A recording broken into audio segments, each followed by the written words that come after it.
तो आज हम गुरुत्वीय स्थितिज ऊर्जा के बारे में अध्ययन करेंगे। स्थितिज ऊर्जा के बारे में तो पूर्व में अध्ययन किया था, वस्तु की स्थिति के कारण उत्पन्न ऊर्जा, पर यह गुरुत्वाकर्षण के लिए स्थिति मानी जाएगी। गुरुत्वाकर्षण के लिए स्थिर ऊर्जा किसमें होती है उसके लिए सोल्व हल करेंगे उसको पूरा। तो स्थिर ऊर्जा हमेशा ऋणात्मक मानी जाती है आकर्षण प्रवृत्ति के कारण। तो आज अध्ययन करेंगे गुरुत्वीय स्थितिज ऊर्जा, पोटेंशियल एनर्जी। तो सिंपल सी डेफिनेशन है स्थिति में कि किसी वस्तु को कहाँ से लेके आ रहे हैं, क्षेत्र से बाहर से, यानी कि अनंत से लेके आ रहे हैं। ये अनंत का चिन्ह इन्फिनिटी कहते हैं।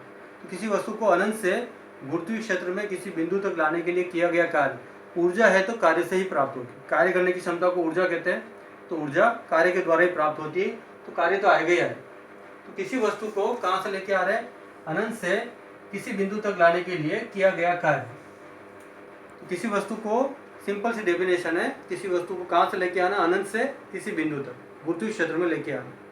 गुरुत्वीय क्षेत्र से बाहर है, उसको गुरुत्वीय क्षेत्र में लाना है। तो किसी वस्तु को अनंत से गुरुत्वीय क्षेत्र के अंदर किसी बिंदु तक लाने के लिए किया गया कार्य को क्या कहा जाता है, गुरुत्वीय स्थितिज ऊर्जा कहा जाता है। अब इसकी गणना करना है। दो द्रव्यमान के कण है, उसके लिए गुरुत्वीय ऊर्जा की गणना करेंगे तो अनंत से भी स्थिति को ज्ञात कर सकते हैं। तो दो कण है, उनके लिए गुरुत्वीय ऊर्जा की गणना करते हैं। जैसे दो कण है M1 और M2 द्रव्यमान, ये M1 द्रव्यमान का, ये M2 द्रव्यमान, A और D पर स्थित है। इनके मध्य की दूरी कितनी, R। इसी समय स्थिति A से B की मानेंगे तो R1 और A से C की मानेंगे तो R2। अब इस M2 द्रव्यमान के कण को थोड़ा सा विस्थापित करते, थोड़ा आगे ले जाते हैं। R है तो अल्प विस्थापन क्या होगा, dr। तो यहाँ से यहाँ तक जाएगा तो किया गया कार्य कितना होगा, कार्य होगा बल इंटू विस्थापन। बल तो F हो गया, अल्प कार्य हो रहा है तो W की जगह dW लिखा जाता है। बल F और विस्थापन कितना हो रहा है, dr के रूप में। R होता है तो अल्पांश क्या होगा, dr, थोड़ा सा विस्थापन किया तो बल इंटू विस्थापन हो गया। अब इसमें जो बल लगेगा, आकर्षण बल M2 से M1 की ओर लगेगा तो कितना होगा, G M1 M2 बटा R² न्यूटन का सूत्र हो गया बल का, गुरुत्वाकर्षण का नियम। लेकिन यह D से A की ओर लग रहा है, इसलिए ऋणात्मक कहलाएगा, विपरीत दिशा में। तो ऋणात्मक बल लग रहा है, तो ये F का मान कहाँ रखने पर यहाँ रख दिया, 2 से मान F का मान ये यहाँ रख दिया, ये रखा। और साथ में क्या चल रहा है, dr तो चल ही रहा है, F का मान ये यहाँ रख दिया।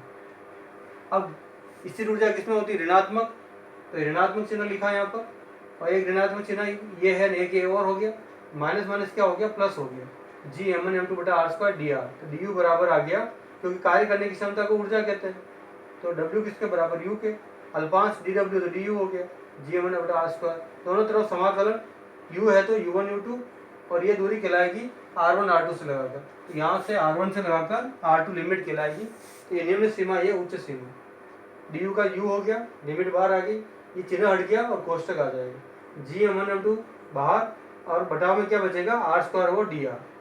ये नियतांक है इसलिए बाहर ट्रांसफर हो गया। R² का समाकलन नहीं होगा, ऊपर ट्रांसफर किया, स्क्वायर है तो -2 हो गया, क्योंकि प्लस स्क्वायर है तो -2 का स्क्वायर, -2 हो गया। तो R की घातांक -2 dr, इसको ऊपर ट्रांसफर कर दिया। अब समाकलन का सूत्र पूर्व में पढ़ चुके हैं। अगर घातांक में x आता है, x n+1 बटा n+1, n की जगह कितना आ रहा है, -2 + 1 -2 + 1।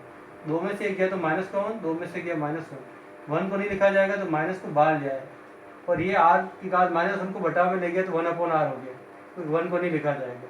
अब उच्च सीमा रखिए R2 minus R1, a minus b के रूप में, 1/R2 माइनस 1/R1, माइनस चल ही रहा है। अपन चाहे तो R1 को पहले लिख सकते हैं, तो ये माइनस को वापस अंदर ट्रांसफर किया तो -1/R2 minus minus plus 1/R1, R1 को पहले ले लिया, R2 को माइनस बाद में। सूत्र आ गया U2 minus U1, G M1 M2 1/R1 minus 1/R2। अब स्थिति आ रही, परिभाषा में बड़ा अनंत से लेके आ रहा है, तो R1 की जगह अनंत लिखा, इन्फिनिटी, और R2 की जगह R मान लिया।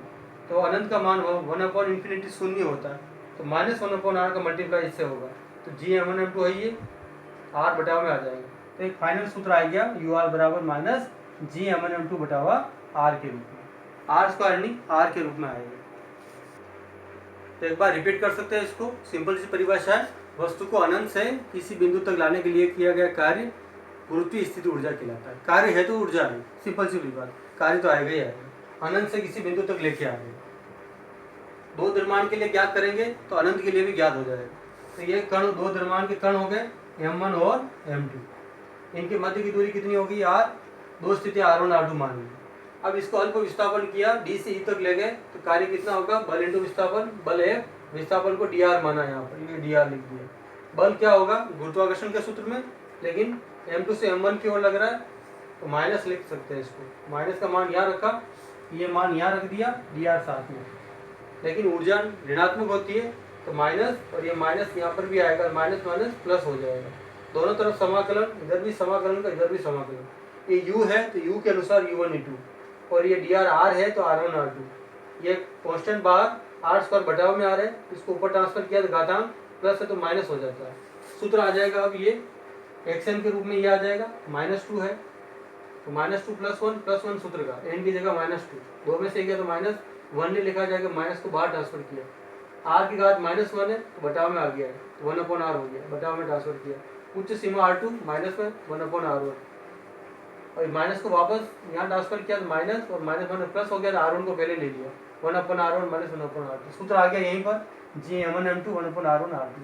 लेकिन अनंत से लेके आ रहे हैं तो अनंत रख सकते हैं, दो कण की जगह ये अनंत रखा और ये r2 की जगह r रखा, तो ये तो शून्य हो गया पूरे, ये Gm1m2 और बटाव में r आ गया तो माइनस ur बराबर माइनस Gm1m2 r के रूप में आएगा।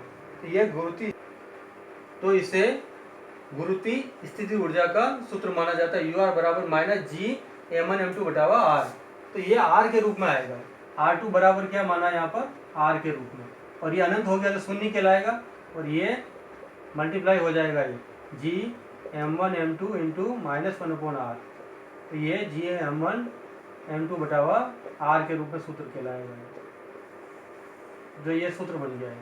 तो ये r स्क्वायर नहीं r के रूप में आ गया गुरुत्व स्थितिज ऊर्जा।